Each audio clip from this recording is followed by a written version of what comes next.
N പ്രിയൻ ഓ നല്ലവൻ,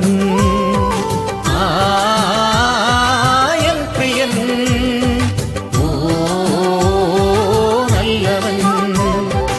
ഈ വിധ സ്നേഹിതൻ പാരില, ഈ വിധ സ്നേഹിതൻ പാരില. വീണ്ടെടുത്തു എന്നെ തൻ ചോരയാൽ, വീണ്ടെടുത്തു എന്നെ തൻ ചോര. ദൈവവചന ചിന്തകൾ കേൾക്കുന്ന എല്ലാ മാന്യ ശ്രോതാക്കൾക്കും ക്രിസ്തീയ വന്ദനം.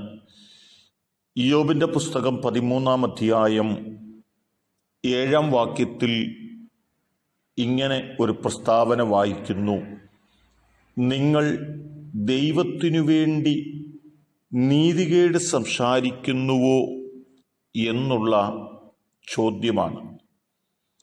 നിങ്ങളുടെ വായിൽ നിന്ന് വരുന്ന വാക്കുകൾ അനീതിയുള്ളതാണ്, നീതികേടുള്ള വാക്കുകളാണ് എന്ന് ഓർമ്മപ്പെടുത്തുന്ന പ്രസ്താവനയാണ്.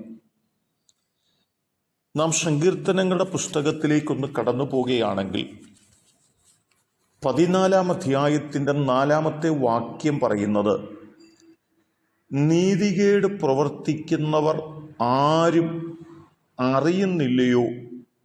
അപ്പം തിന്നുന്നതുപോലെ അവരെൻ്റെ ജനത്തെ തിന്നുകളയുന്നു, യഹോവയോട് അവർ പ്രാർത്ഥിക്കുന്നില്ല.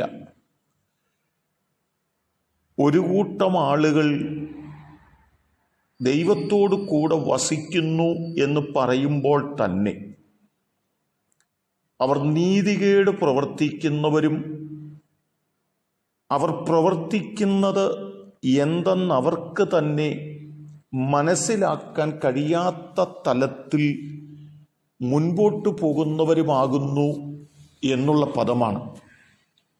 33-ാം സങ്കീർത്തനത്തിൻ്റെ 1-ാം വാക്യത്തിൽ നീതിമാന്മാരെ യഹോവയിൽ ഘോഷിച്ചുല്ലസിപ്പീൻ, സ്തുതിക്കുന്നത് നേരുള്ളവർക്കുചിതമാണ് എന്ന് വായിക്കുന്നുണ്ട്. നാം നീതി കെട്ടവരായി ദൈവത്തിന് നന്ദി അർപ്പിക്കുകയല്ല, നാം നീതിയുള്ളവരായി ദൈവസന്നിധിയിൽ ജീവിക്കുക എന്നുള്ളതാണ്.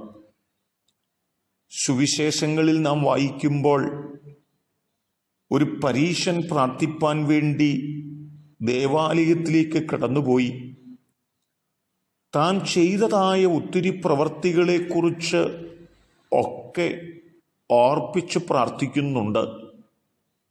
തന്നോടുകൂടെ പ്രാർത്ഥിക്കാൻ വേണ്ടി കടന്നു ചെന്നിരിക്കുന്ന ചുങ്കക്കാരനെ കുറ്റപ്പെടുത്തിക്കൊണ്ടും പ്രാർത്ഥിക്കുന്നുണ്ട്. എന്നാൽ മാറത്തടിച്ച് സങ്കടപ്പെട്ട് പ്രാർത്ഥിച്ച ചുങ്കക്കാരൻ്റെ പ്രാർത്ഥന ദൈവം കേൾക്കുകയും താൻ നീതീകരിക്കപ്പെട്ടവനായി കൂടാരത്തിലേക്ക് മടങ്ങിപ്പോയപ്പോൾ പരീശൻ നീതീകരിക്കപ്പെടാത്തവനായിട്ടാണ് കടന്നു പോകുവാൻ ഇടയായിത്തീർന്നത് എന്ന് നമുക്ക് കാണുവാനായിട്ട് സാധിക്കുകയാണ്. ഉൽപ്പത്തി പുസ്തകം 42-ാം അധ്യായത്തിലേക്കൂടെ നാം ഒന്ന് കടന്നു വന്നാൽ, ദേശത്ത് ക്ഷാമമുണ്ടായപ്പോൾ യാക്കോബിൻ്റെ തലമുറകൾ